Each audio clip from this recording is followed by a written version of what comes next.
Hello and welcome back to Tai'Shar Manethrin Wheel of Time podcast. I'm Sam. I'm Will. We're here crossroading the Twilight of Crossroads. Which I said sounds like it should be a multiverse take on the Twilight books or films. Absolutely. Yeah. I saw most of those films in theaters, not by choice, but also in all fairness, my wife went to see almost every Marvel movie with me in theaters. So I did stand up and clap when everyone gets slaughtered in the dream sequence. I don't know if it's in the last movie, the second to last movie. But I don't think I was supposed to.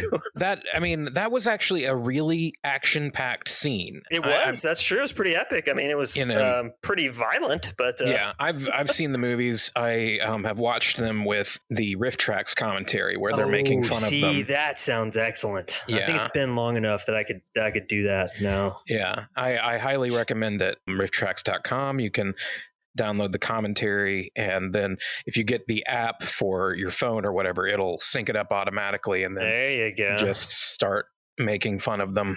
Yeah, I would love to hear Robert Pattinson's commentary, because I have a feeling he would have some nice things to say.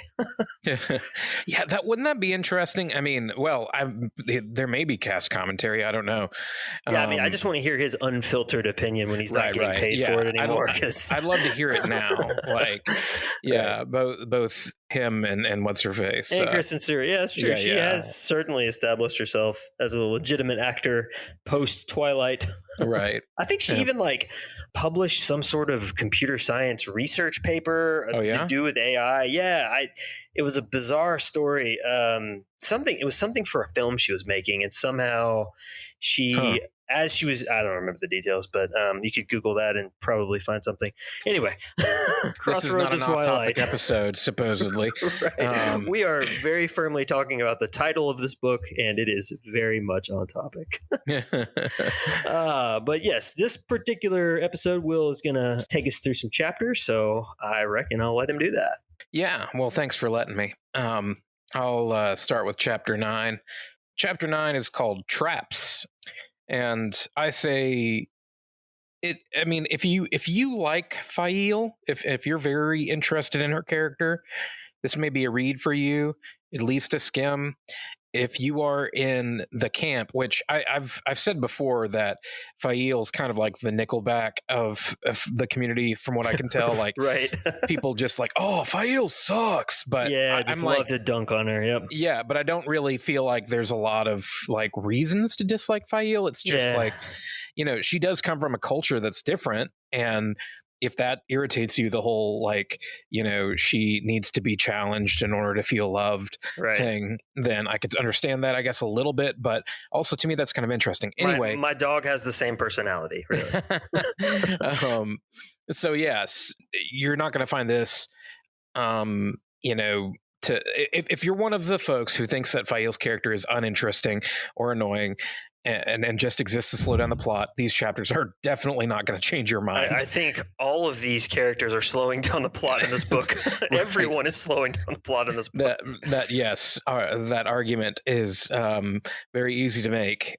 Fail is held captive and is Gaishan to the Shadow Aiel, which, isn't really part of J-Ito, because you're not supposed to take Gaishan wetlanders. Right. Everybody knows that. But there's, it's funny. I mean, of course, we've talked about this before, but there is such a large percentage of, I feel like, of particularly this book. I don't remember having this feeling about, the last 4 books as much, that because we've gotten so far and there's so much of the culture and there's so much that you have to be reminded of, it just feels like a much larger percentage is recap. That's true. I was going to say, kind of like our podcast episodes, anytime you or I say we've talked about this before, it's probably kind of like that episode of South Park where they're like, Simpsons did it, everything the Simpsons had done. It's like, we have talked about all this stuff because RJ has talked about all this stuff, and we have been confronted with it. So I feel that. But anyway, held captive. She's Gaishan. She's making several different plans about how to escape, and she's convinced that she must escape before Perrin comes to try to rescue her.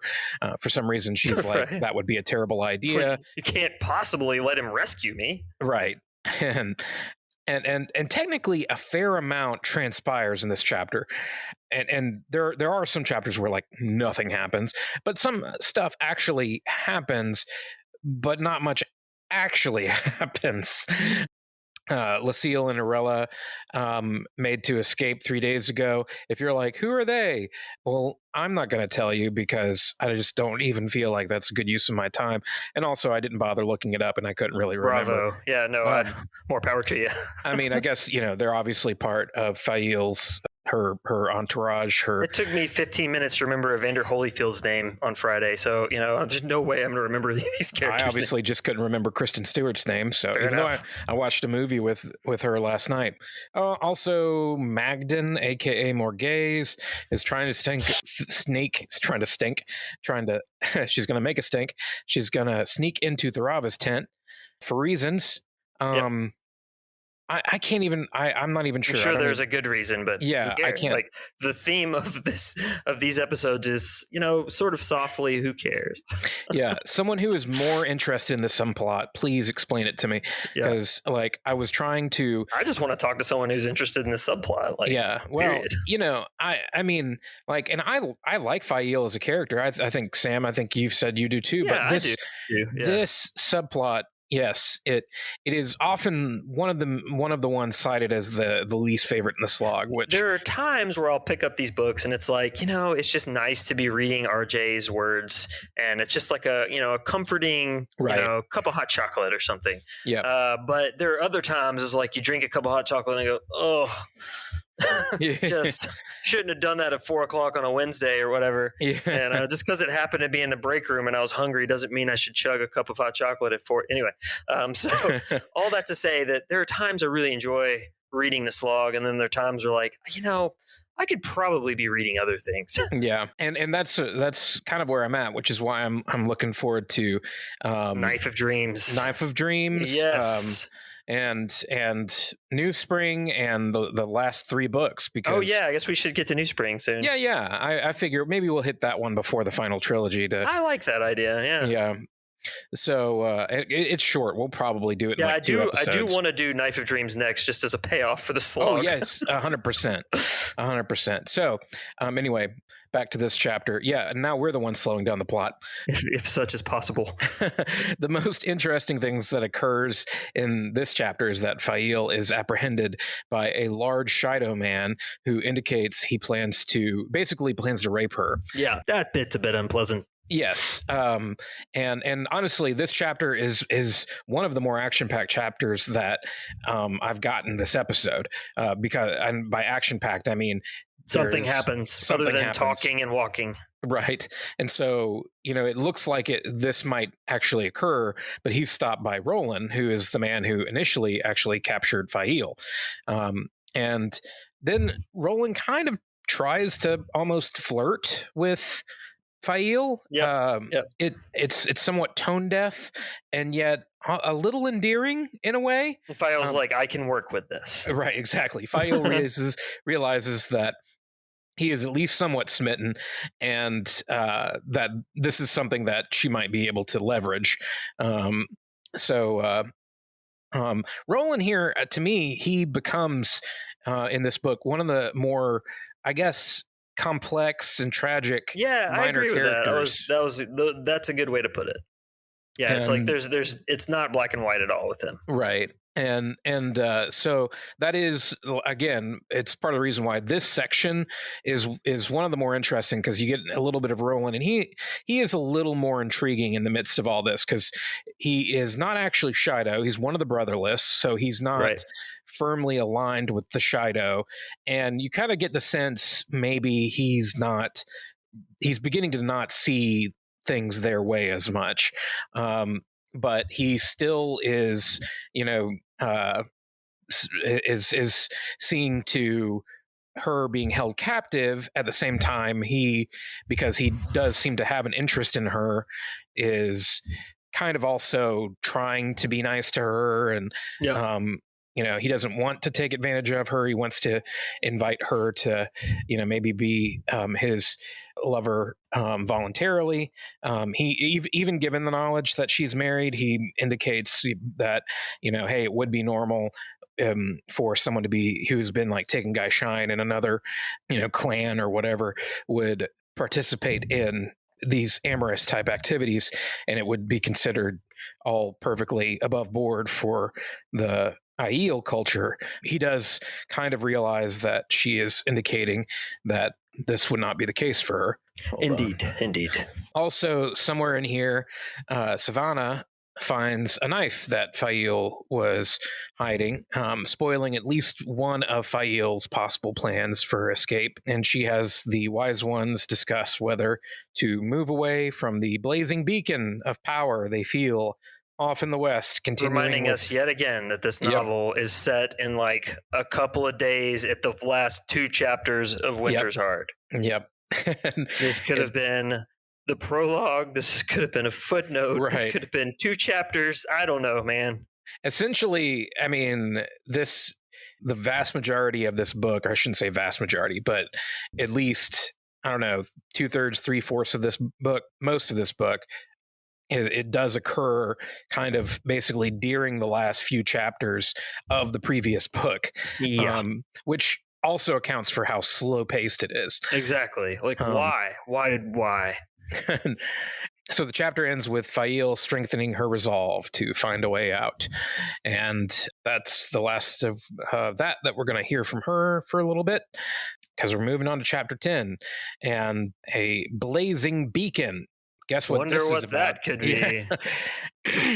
So the next several chapters, we're going to spend some time with Elaine. Then we're in another slog subplot of the Elaine succession subplot. Yes. And then on to the Aes Sedai succession subplot. Right. So here, chapter 10, The Blazing Beacon, I said this was a skim. I have a few skims here. Oh, you were much less harsh than me. Well, no, I also have a few skips in a row, because there's little things that happen. But Elaine is visiting different noble houses. They're using traveling. She's gaining support for smaller contingents and adding numbers to her army. Avienda expresses that these visits are barely worth it, as it seems to be mainly adding old men and young boys to the army. Explains like Andorran politics, game of houses. Yeah, exactly. She's like, no, this is important. Trust me. Robert Jordan is like, no, this is important. Trust me. Exactly. So they open a gateway to return to Camelin when they all feel a certain blazing beacon. Hey, that's the title of the chapter. Again, it's just a massive amount of power being used in the West, unlike anything we've ever heard before. I will say one thing different here is that Elaine and Avienda actually correctly reason that it is Rand. Yeah, that's true. There's a few places where that happens, like Perrin realizes it. But right. Yeah, but others like obviously the Shido don't know. Right. And the Aes Sedai don't know. Yeah, most of the folks who aren't either the Supergirls or Ta'Veren, or the sister wives. Yeah, they just all assume that it is Forsaken, and automatically assume that it's something very bad. And which is fair. Yeah, right. If it would be a little bit like seeing a nuclear explosion from hundreds of miles away. That's true. I'm sure that's fine. Right. Well, maybe that's a good thing, Yeah, maybe they're trying to solve climate change with that nuclear bomb. So Elaine wants to go, but Elaine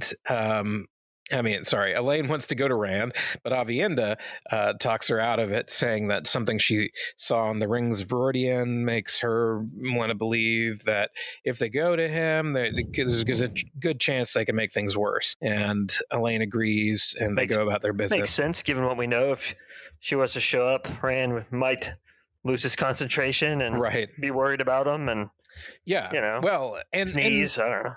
Yeah, and this is actually one of the things that I guess you could argue is a good thing about the whole checking in with everybody to find out where they are. There is a degree to which, hey, everybody would have felt that amount of power, so why didn't they come and join the battle? And and now that traveling rather is a than thing. addressing that in like say a blog post or Right. an author's panel at DragonCon. RJ wrote a book. Yes, he said, "Oh, I'm going to fill that plot hole in with cement." Right. So yes, he bridging the gap between Winter's Heart and Knife of Dreams. Let me explain why that is. So yes, chapter 11, Talk of Debts. Skim, or read if you want to help me figure out what the title is referring to.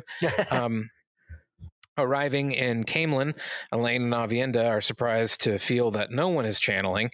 Since there are so many channelers in the palace these days, someone is pretty much always channeling. They surmise that it must be because of the beacon, and Birgitta arrives to confirm that something strange is happening with the kin and the sea folk. Aes Sedai arrive quickly, and they start talking about forming a plan in response to the beacon. But Elaine tells them that there's nothing for us to do right now with it. Just try and ignore it, just like the squid. The wheel in the sky keeps on turning. I don't know if I'll see tomorrow. Seems appropriate. It is funny, like how when so many people do have that reaction, like to your point, he could have answered this in a blog post. Yes. It probably would have felt a little more plausible than it does played out here, because it's like I feel like someone would have opened a gateway. Yeah, for real. That definitely seems like the first thing that the Supergirls would have done. We're like Nynaeve. Yeah. Well, like she's there. I meant to say, knowing that Nynaeve is there. Yes. Yeah, maybe that's part of it, and the fact that Nynaeve is already there, because she's the one who would do it. Maybe that's the answer. Nynaeve is the one who would definitely do it. Yeah. So she's already there. Yeah. Yeah. That's a good point. I just think that all these reactions could have been had in the next book when things are happening. Like, as things are happening, what was that thingy over there? Let's talk about it for a minute. As a flashback or something. I actually dearly hope, and I don't know if this would be a good use of production time or whatever, but if they get to this point in the show, that they do a supercut of every single group of characters like reacting.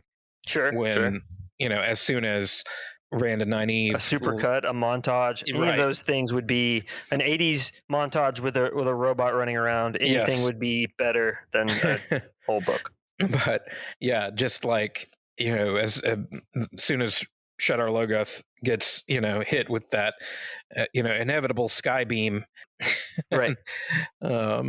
Anyway, Doylan Mellar arrives to talk about how proud he is that he saved a bunch of men who belong to Noble, who's going to swear to Elaine. Elaine is actually upset because the endeavor costs lives, and the men he saved haven't sworn to her yet, meaning that he led a group of potential enemies inside the gates. She dresses him down and tells him to make sure that these men are watched. Doylan is clearly not used to being talked to this way and is pretty upset. And while, of course, I agree with Elaine, I can't blame him. I've had the experience of getting an admonishment when I was expecting an attaboy, and it's equal part confusing and frustrating. Absolutely. And couple that with the public humiliation aspect of it, because she does it in front of a bunch of people. I'm surprised the man didn't attack her right there, considering what we know about him, that he's actually plotting against Elaine. Yep. Somewhere here it's mentioned that Elaine owes a debt to Mellar for saving her life. Okay, there it is. That's the titular talk of a debt. Just that little, hey, you owe him a debt. Gotta have some kind of title, I guess. Can't have a blazing beacon be every chapter. Right. A blazing beacon still, and still a blazing beacon. That's basically what the next several chapters. What's that thingy over there? Yeah. Chapter 12, entitled A Bargain.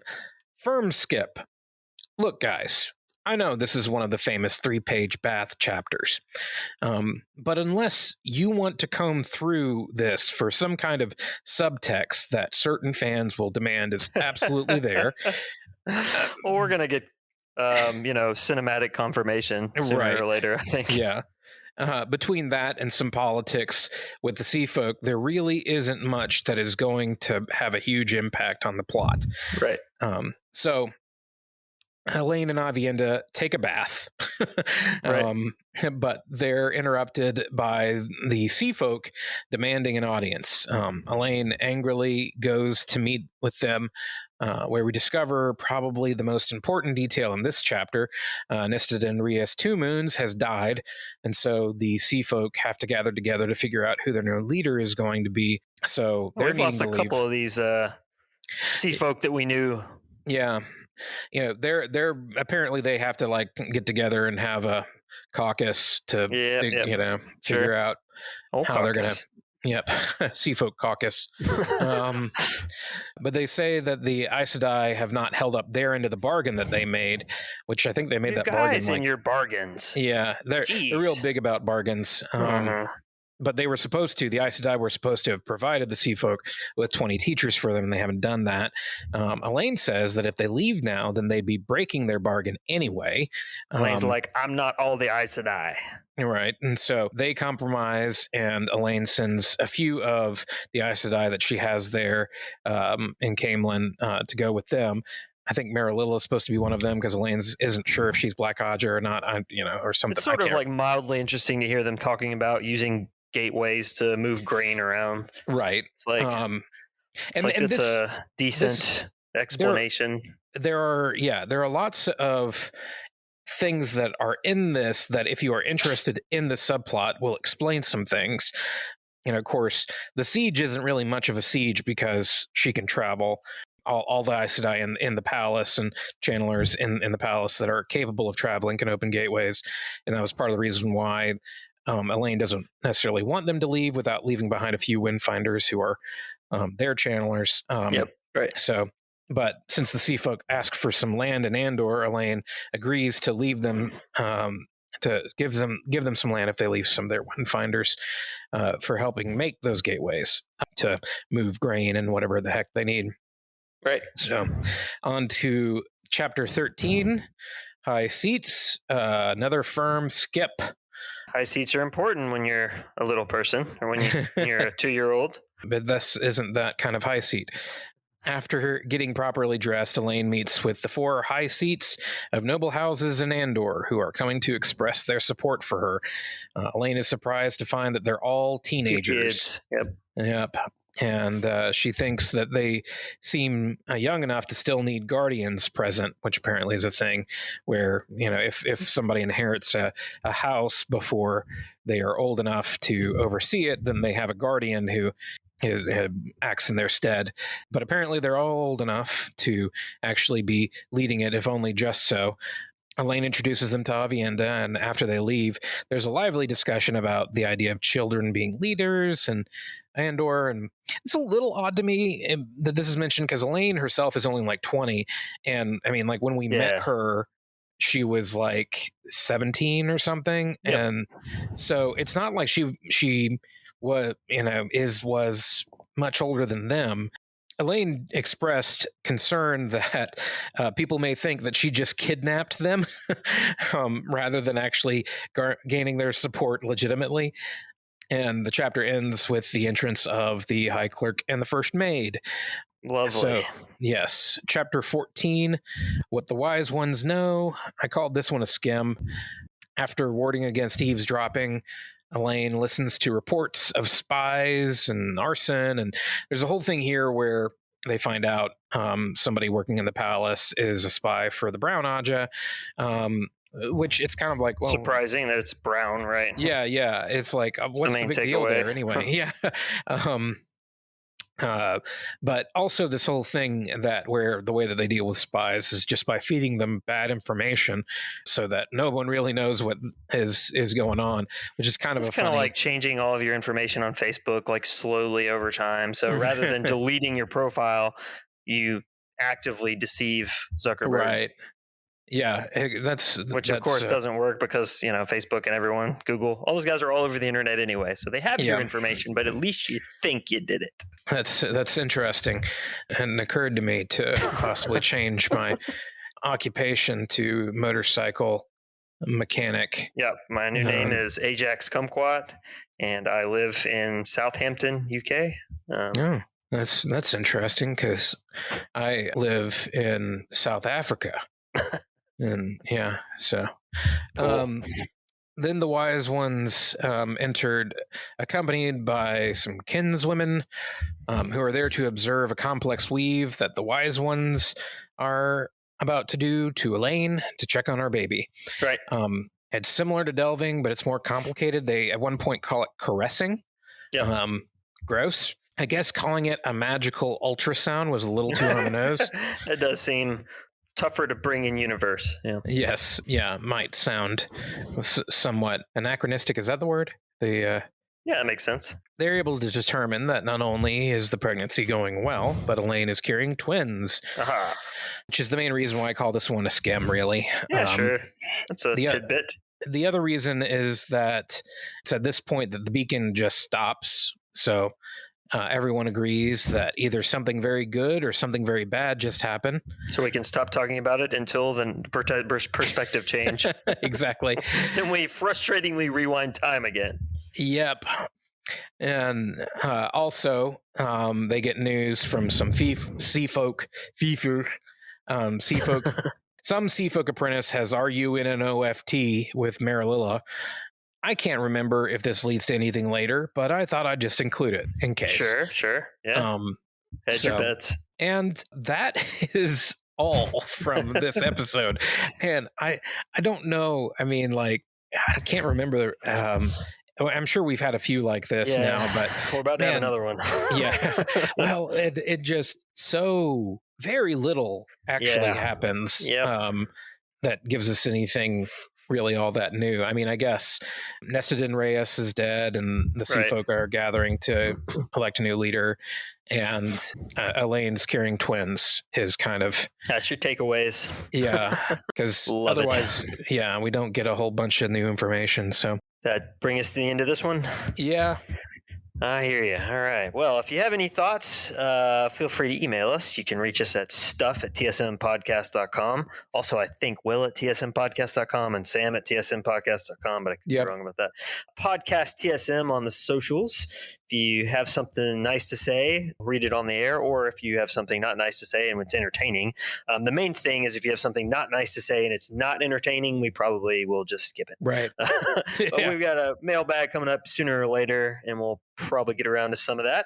If you'd like to support our podcast on the website, tsmpodcast.com, there's a big yellow donate button. Always appreciated, but if not, we're glad to have you. And until next time, Tai'Shar Manethrin.